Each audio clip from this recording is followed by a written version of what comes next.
US President and first daughter Ivanka Trump was among those who congratulated Boris Johnson. It's just that she congratulated the PM of United Kingston, not Kingdom. That was a faux pas. Well, it could possibly be a typo, but it costed Ivanka Trump dear. On your screen says Ivanka's now deleted the tweet that she tweeted in which she wrote Kingston instead of Kingdom. Ivanka soon deleted the tweet and put out another one, this time spelling Kingdom correctly. But netizens were quick to remind the US first daughter that the internet never forgets anything. Twitter began sharing Ivanka's incorrect tweet. Many also took a jibe at Ivanka's father Donald Trump's frequent mistakes and tweets.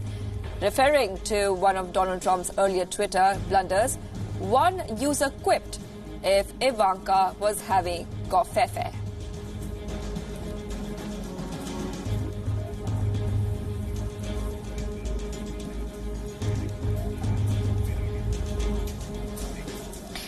Other news, tensions continue to escalate in the Persian Gulf.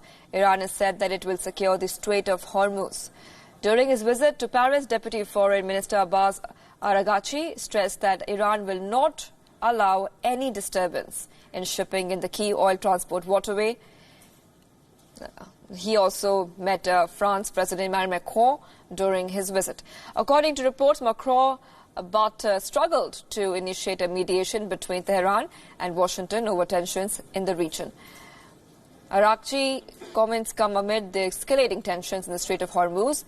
The latest incident being the Iran seizure, in fact, British oil tankers on Friday. The seizure came just 2 weeks after British authorities seized an Iranian tanker off Gibraltar on suspicion of it breaching sanctions against Syria.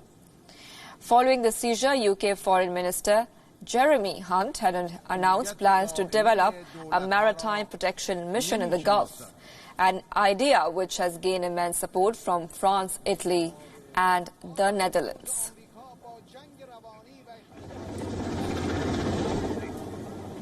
Shifting focus, WION's Anas Malik has questioned Pakistani Prime Minister Imran Khan on fate of the terrorist Hafiz Saeed.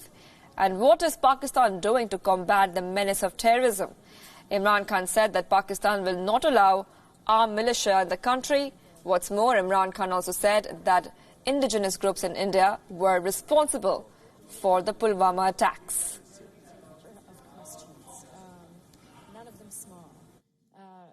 We want an independent justice system, and you want me to predict what the justice system would do.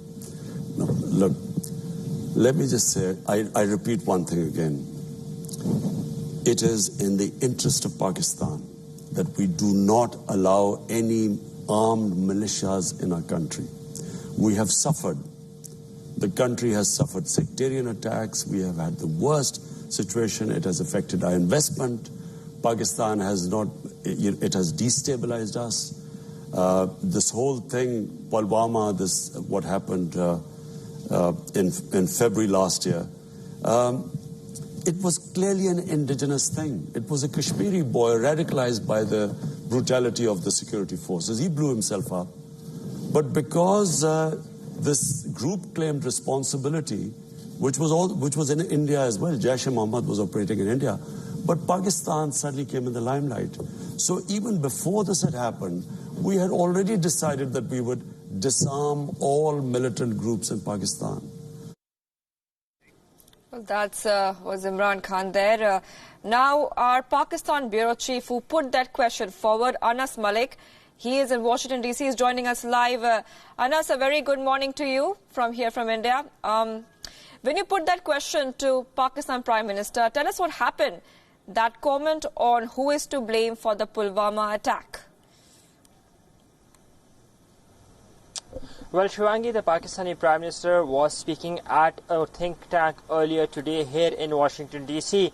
And I put down a very straightforward question to him that the United States has been asking Pakistan to do more. And recently, after the Pulwama attack, we saw that it has been asking Pakistan to do more, particularly in the context of Jaish-e-Mohammed. and the recent arrest of Hafiz Saeed. Now, given that the reference was that he has not been arrested for the first time, but is this it? Has he finally been arrested, or would he let go? So the Pakistani Prime Minister going on to the rhetoric again, and he said, and I quote that he had said that it is not in the interest of the Pakistani administration or Pakistan to have armed militias. In fact, Pakistan has suffered over the time, and that now what is happening is that there is a realization that is across the board. Imran Khan was also quick to point out that there are about 30 to 40,000 trained people of such organizations such as Hafiz Saeed's Jamaat al-Dawa, the Fala and Sanat Foundation, the Jaish-e-Mohammed and others, without naming any organization. He said that they have been trained to either fight for jihad, quote-unquote fight jihad in Kashmir or in Afghanistan, and that such people need to be disarmed only through the military, and that disarmament is in progress. Now, that is something that he has been saying over the time. He said the same thing in Iran as well. We saw it was followed by a lot of criticism here back in Pakistan when he came back, but particularly Imran Khan has not deviated from his stated position or from his rhetoric, but he had failed to answer that one simple question on Hafiz Saeed, that is this it? Because this is not the first time Hafiz Saeed has been arrested. It's been about 14 times since since December 2001, since he's been arrested. 4 times after, this is the 5th time after the Mumbai attacks, and the Pakistani side, well, at least on the face of it, one cannot predict that is this it, or would he let go again, like how it has been in the past. Anas, yes, in the context of Lashkar Chief Hafiz Saeed's arrest, so what exactly is Pakistan planning next for him now? Do we have any clarity or anything on that? Well, Hafiz Saeed has been sent on a judicial remand, and that judicial remand ends on Pakistan time on Wednesday. So that means the side would either be pressing charges in the court or would be asking for a further judicial remand. But remember, the charges that he has been framed in that are pretty significant, because this is the first time that he has been framed in terror financing charges. It's a charge that only state can prosecute, and if the state fails to prove their case, then the state of Pakistan would have to face an FIR itself, and another case on the pretext that it had lodged a false FIR. So it would be interesting times for the state of Pakistan, for the government of Pakistan, to prove and the onus of responsibility completely lies on them, that indeed Hafiz Saeed is involved in terror financing under the charges which he has been picked up under the 1180 of the Anti-Terror Act. Yes, Shivangi. All right, in fact, thank you for getting us that perspective, Anas. Now, we know that Khan's 3-day trip to US is finally wrapped up. Take us through the key takeaways from the trip. What happened, and give us a summary of what was discussed between Donald Trump and Imran Khan, and how will the Pakistan-US relationship go forward from now on? Well, just a while ago, the Pakistani Prime Minister has formally departed from Washington, D.C., and he is taking a commercial airliner all the way to Islamabad.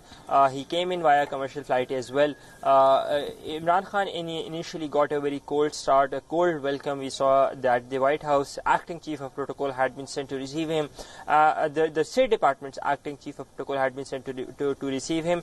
But all in all, yesterday's meeting with President Trump was phenomenal as the Pakistani side sees it. We saw President Trump breaking up the issue of Kashmir and giving a wrong reference that has been duly rebutted by India. But the Pakistani side, it won't be wrong to say that the Pakistani side has pulled a diplomatic coup, given that the limitations, given that the hostility, and given that the fact that how low these Pakistan-US relations had been.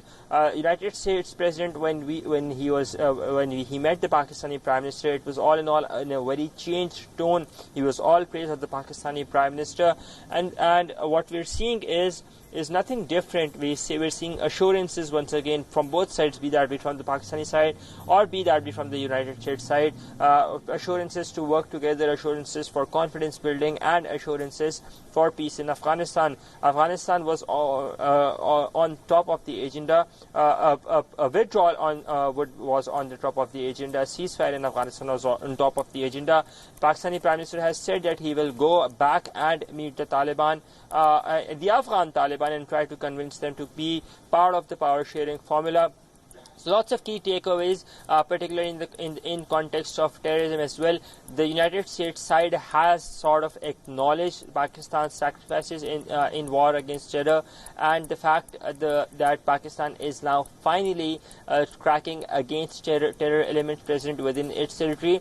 But at the same time, remember, US has also asked Pakistan to do more and to finish these terror structures and sanctuaries once and for all. So the onus of responsibility again lies on the Pakistani side to prove that it's sincere. But all in all, Islamabad would be very happy with this recent Washington trip that Imran Khan has undertaken, because as I said, the Pakistani foreign minister and the Pakistani dispensation by and large are of the opinion that they have indeed very successfully pulled a diplomatic coup. Yes, Shimangi.